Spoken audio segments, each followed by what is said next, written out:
isso respingou em você lá, quando você teve os 3 meninos pequenininhos e você tendo que...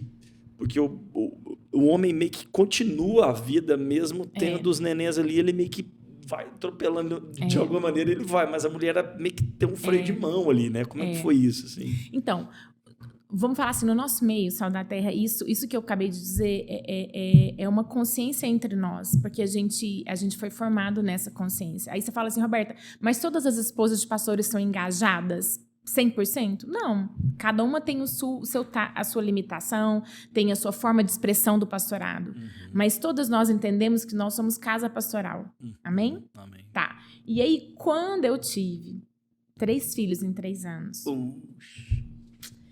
Eu estava num ambiente muito familiar, que era Uberlândia e que era um ambiente onde essa igreja que foi então plantada, né, Caraíba, veio de vários líderes que estavam já nas igrejas de Salvaterra. Então, todos os líderes que vieram formar essa plantação de igreja já nos conheciam.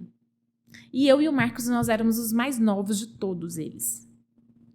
Mas havia um amor e um respeito por nós que nos constrangia. Era como se eles quisessem cuidar de nós mais do que nós cuidarmos deles.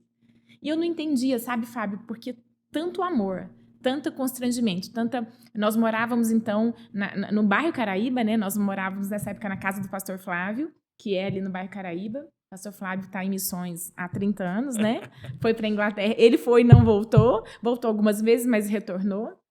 E aí a gente morou na casa dele, que era a uma rua da igreja. Era só atravessar a rua e estava na igreja do Caraíba, certo? A secretária da igreja passava na nossa casa para me ajudar com as crianças antes dela ir para a igreja. Nossa! Porque ela amava meus filhos. Olha. Não porque ela queria, porque ela tinha que fazer isso. Porque ela queria me ajudar.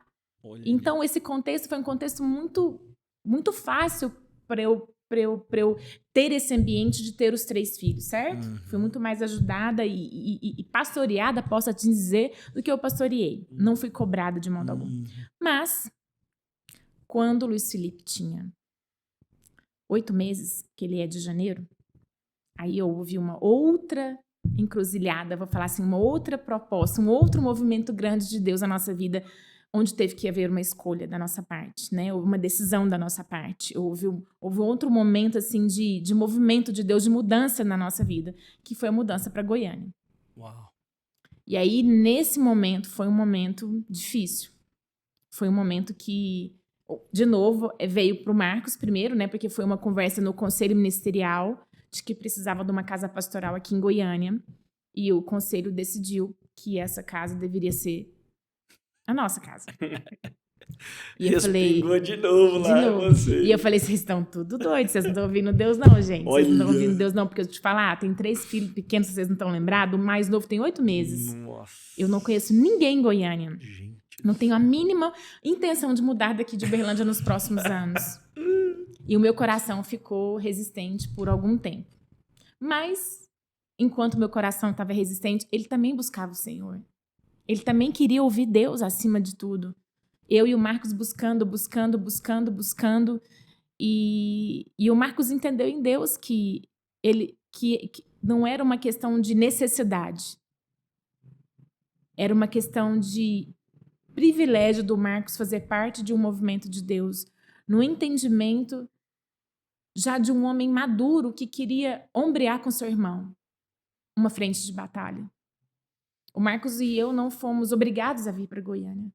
Mas o Marcos também entendeu, e aí ele semeou isso no meu coração, porque também é função do marido, semear no coração da esposa aquilo que Deus quer que cresça. A gente é útero, de novo, a gente tem uma figura de Deus, e todo adúltero precisa de uma semente para frutificar. Não é verdade? E eu posso receber uma semente boa ou uma semente ruim. Se não tiver semente boa que forme um jardim em mim, a semente ruim vai vir e vai crescer. Então, muitas vezes, o coração das mulheres são mais difíceis e duros em certos aspectos porque ele não está sendo cuidado por um bom jardineiro. Uau.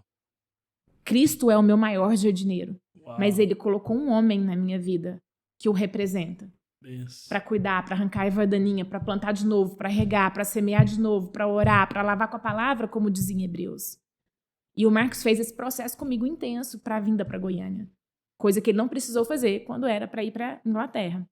Eu estava vivendo outro momento, certo? Você acabou de assistir um corte do canal Update Mais. Clique aqui nesse card e veja todos os outros episódios.